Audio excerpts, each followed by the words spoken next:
Welcome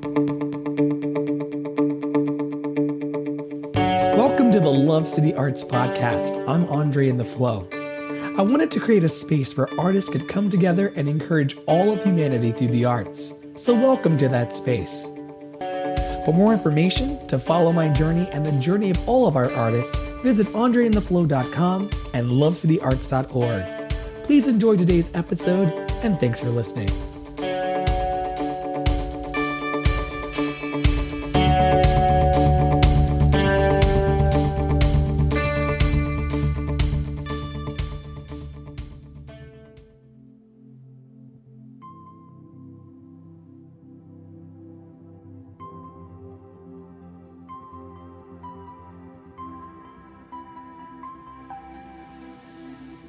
Tell them voices inside of my head. Tell them boys that I will be ready. When they come with me, I won't fret. Be a showstopper, wait and see.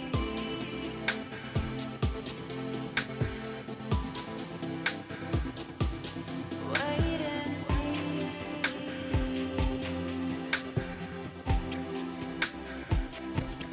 Wait and see.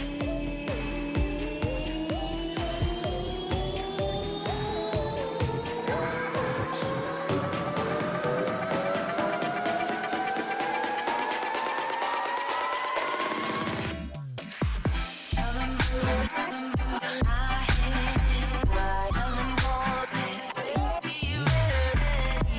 Miss Beltran was originally a singer-songwriter.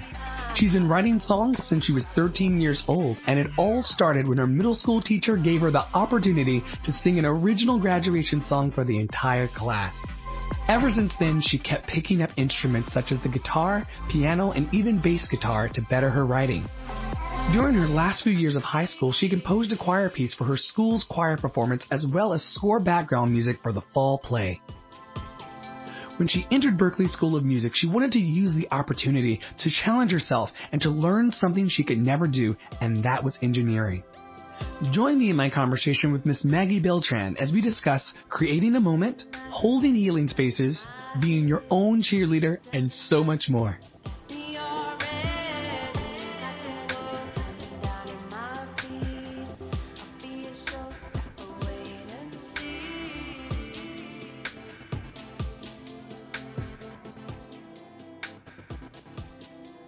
Hi there, everybody, and welcome to the Love City Arts Podcast. I'm Andre in the Flow, and today's guest is Maggie Beltran. She's a music producer based in LA, and we're so glad to have her on the episode. Thanks for being here, Maggie. Thank you for having me. So tell our listeners a little bit about yourself and your music production in LA or wherever you are in the world. Okay. So, I actually do a couple of things as a producer. I'm also a sound engineer. I work out of Nightbird Studios in West Hollywood. I go by Miss Beltran as my producer name. I make EDM.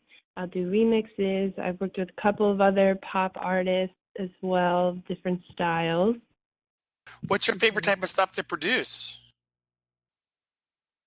I make a lot of like EDM house music. I also like a lot of like Moombahton and like Jamaican styles. I DJ as well. I spin a lot of Moombahton, reggaeton, house. It's a lot of fun.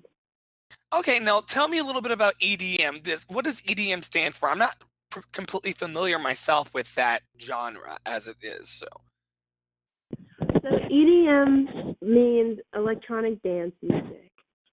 Saying that you're an EDM person is actually a very broad statement since there's a lot of different styles of EDM.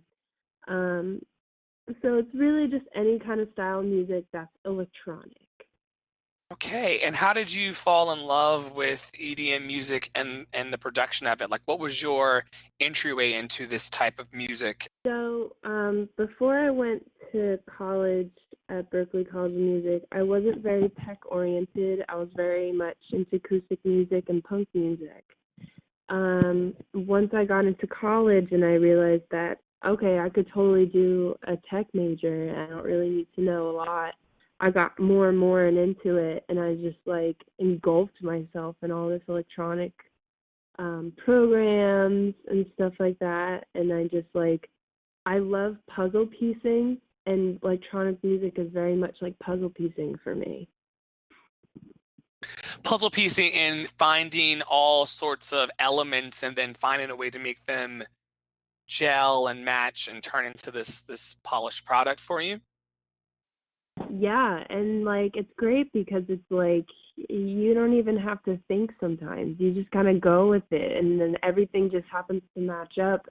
And then you have people dancing. It's really, really fun. Have you had the experience yet of seeing people actually groove to your music in public space? Yes, I have. I play, well, I DJ, so I've I've played my own songs like in my sets and people just went nuts. I also play my music at work sometimes, like when we're just doing stuff as a group and then everyone's dancing and trying to sing the words and the melodies in their heads, and it's just a lot of fun. Yeah, fun's where it's at. So I have a series of questions that I've been asking our guests, and so I'm going to start with those with you. What is love to you, Maggie? Hmm.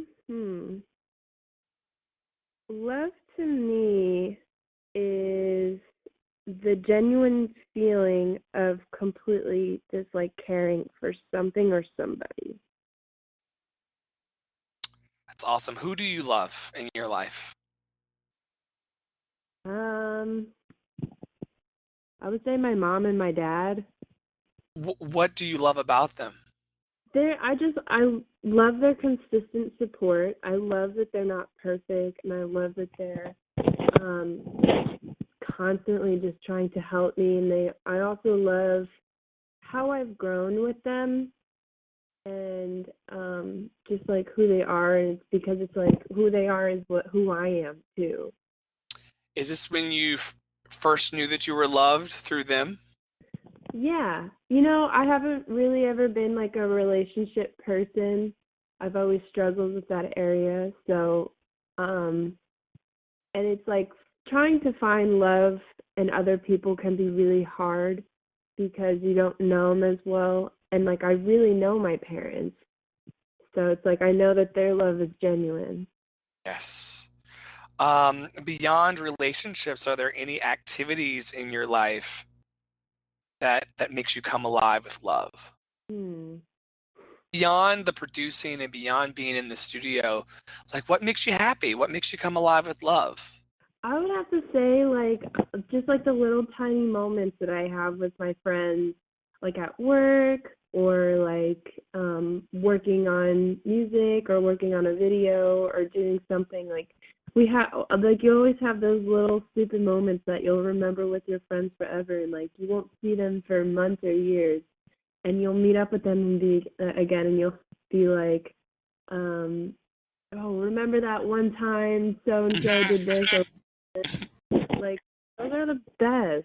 Like, I love those kinds of like no boundary, no time limit relationships where like if I see you, 5 years from now, if I see you 5 minutes from now, the relationship will be consistent. The energy will still be there. You'll pick up right where you left off. yeah, those are great because it's like even if you had problems in the past, it's like nobody cares after a while because no one wants to worry about those things. Yeah, You know? they just want to enjoy you. Yeah. And like honestly, most of the time you're just happy to see that they're still alive. Because it's like I've had some friends that have passed, and it's really sad because it's like we had some great memories, even though we had difficult times. But like I get to see a friend that I haven't seen in years, and you're just like, oh my god, like how are you? Like you're great. Like I'm so happy to see you. You know? Yeah, talking about being grateful for being alive. I recently had a classmate of mine pass away this year, and it was something wild. Just seeing the obituary with 1984 through 2018. it was like, oh my goodness, like tomorrow's not promised. Like there is a finite amount of time that we have on the planet. So it's important that we appreciate the friends that we have and really soak up all the love that we can from them.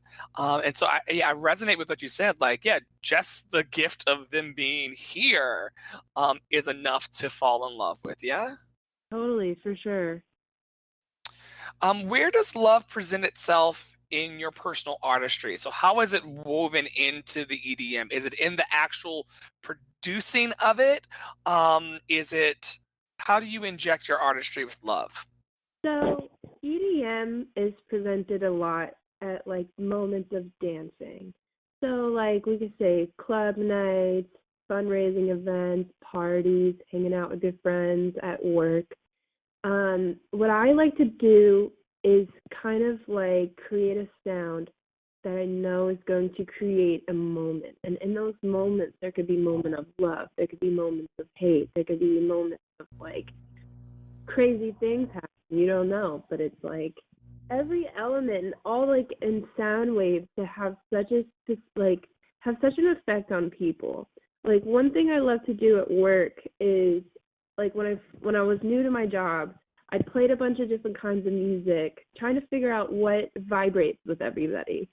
And then I took all of like everybody's favorite songs or sound that they like and I incorporated it all into one playlist. And now I can play that playlist over and over again and everybody would still love it. You know? So you It's like like crowdsource some joy. yeah. That's cool. That is cool. This is a bit of a heavy question, so bear with me. Just walk the path with me. What do you feel like your life's mission is? And I'm not talking about like what it's going to be up until now or as you are in the present moment. What is your life's mission? You know, it's funny, like I've actually really thought about this. Okay. Oh, give it to us. I definitely think my life mission is to heal people. I definitely think that I have put into some really difficult situations in my life to help somebody in a position. Like I've moved around a lot as a kid. I traveled a lot as a kid, and it's like every single situation that I've walked into was really rough, and then when I've left, everything it's like almost everything was like seemingly better. No, we can change names. This is my podcast, so we can change names to protect the innocent if you'd like. But tell me about a time when that happened where you stepped into a space and created healing, because I think it might be helpful for our listeners to hear that this may be possible for them as well. So, I had a friend that I've known since I've been 15 years old. Um, and we've been friends. We just never stopped being friends. She's tried to push me away. She's tried to ignore me for like a year at a time. But it's like every time that she's always been in trouble, I've caught her and I called her out on it and I helped her out of the situation. She has had like drug problems.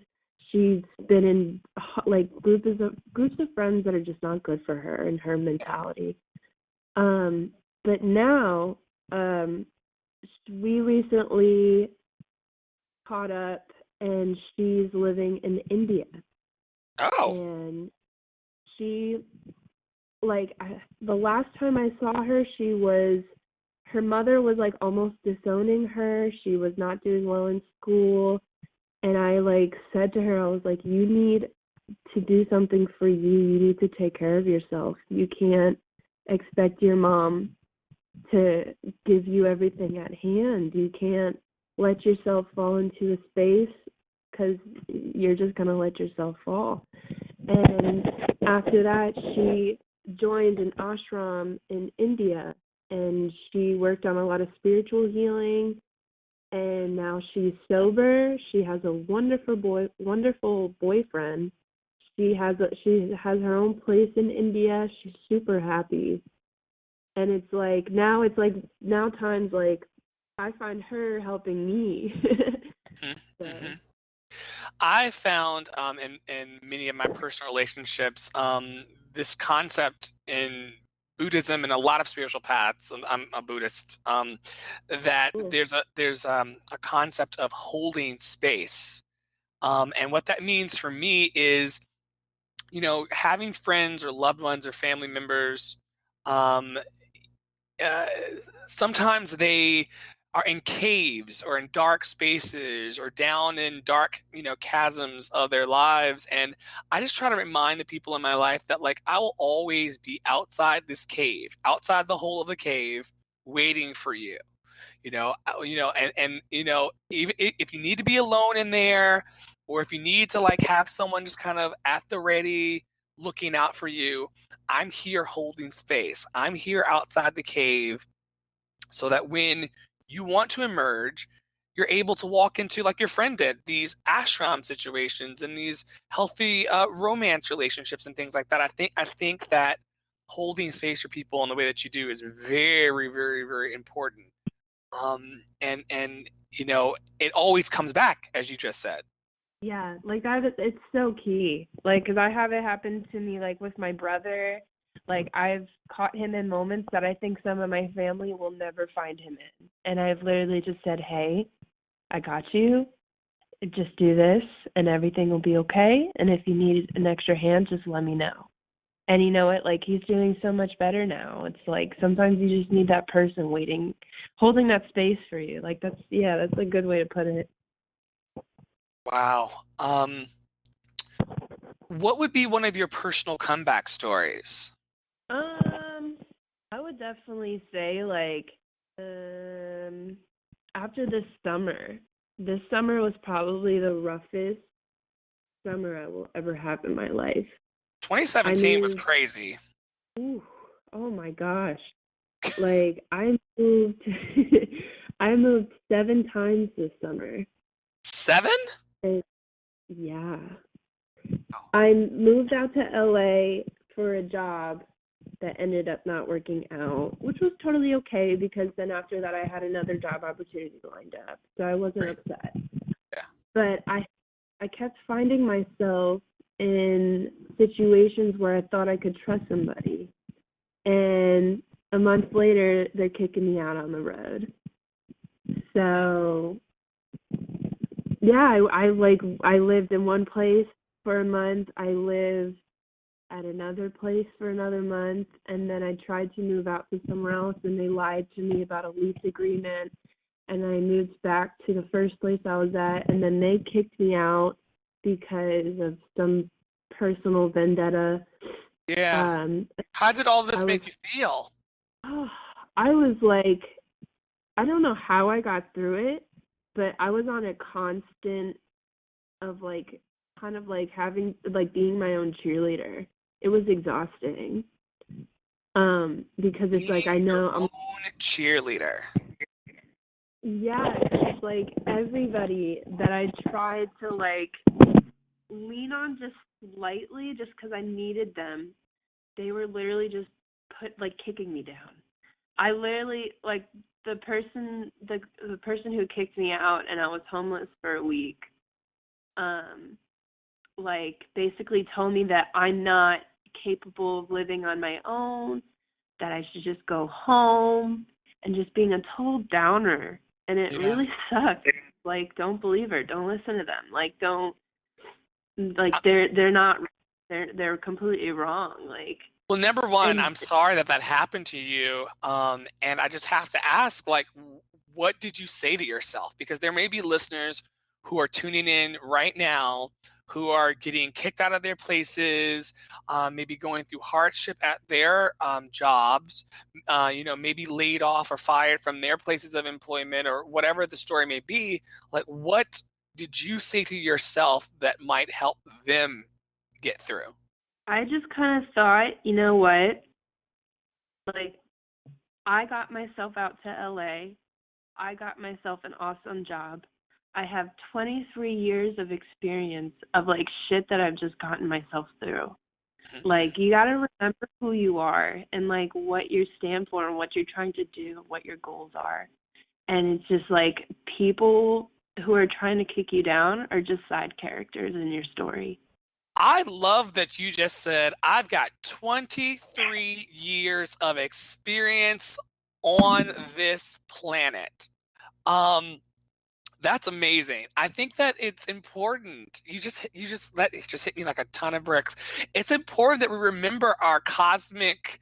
I'm about to get woo woo, Maggie, so forgive me, but it's important that we remember our cosmic resume.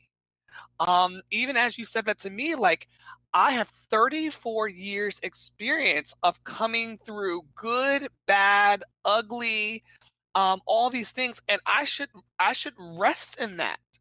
That because you have 23 years of experience in dealing with this life, and because I have 34, and because we've been so blessed to have made it this far, we're of the stuff to keep going.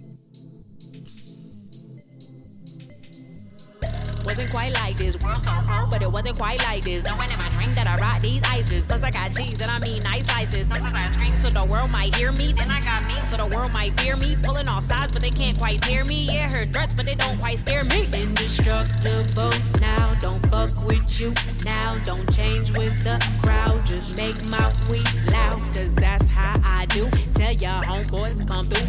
Tell them bye when I'm through. Now go get me some food. Cause y'all the work of these and I'm the queen up in this bitch. That better be my drink or I will scream up in this bitch. I be so damn dramatic, cause a scene up in this bitch. And when I walk away, I know you see the way it twitch like. Excuse me. Move!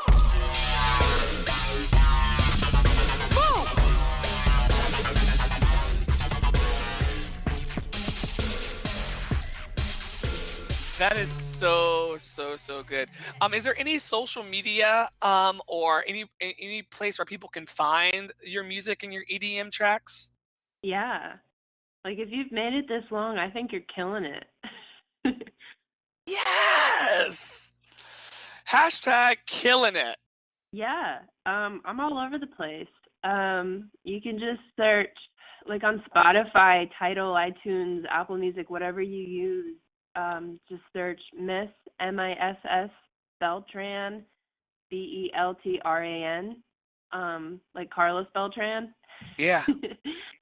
The baseball player. And then on Twitter, think I'm Miss Beltran Music, MS_Beltran Music. And Instagram, I am the Miss Beltran. The Miss, is that THEMS or THE all just spelled out? All just spelled out. Okay, so THEMISSBELTRAN, the Miss Beltran. I want to thank you so much for being on. Before I let you go, I want to ask you to fill in a couple of blanks. But I just thank you so much for being here. Thank you for having me. This was great. So here you're fill in the blanks. Joy is blank. Joy is simple moments. Joy is simple moments. And then freedom is blank. Freedom is loving yourself.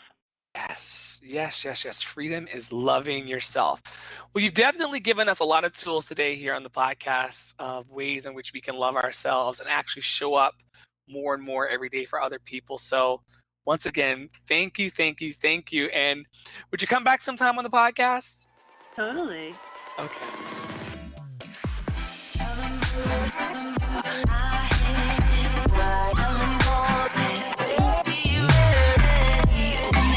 That was Miss Maggie Beltran. If you enjoyed today's podcast, I want to invite you to like, share, comment, and tweet about this episode.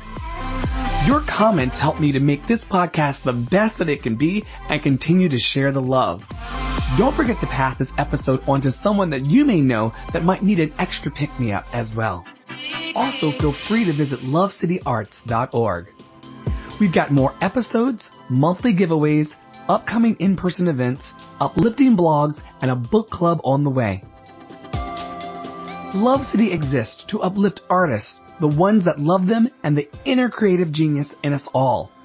thanks so much for listening, and stay tuned for another uplifting episode from the Love City Arts Podcast. Be already. Got the world coming down in my feet. I'll be a showstopper, wait and see.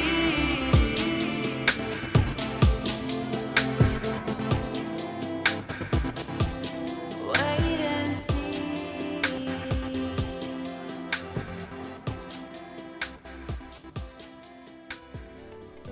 Hi there, everybody. It's Andre in the Flow from Love City Arts. I hope that wherever you are on the planet today, that you're feeling all of the love that the universe has for you, and also know that I love you as well. I wanted to stop by to tell you about a few of the offerings we now have from Love City Arts. We now have a podcast, our monthly giveaways, our healing gatherings, our blog, and also a soon-to-be-formed book club. For more information, log on to lovecityarts.org. I cannot wait to share all of the love with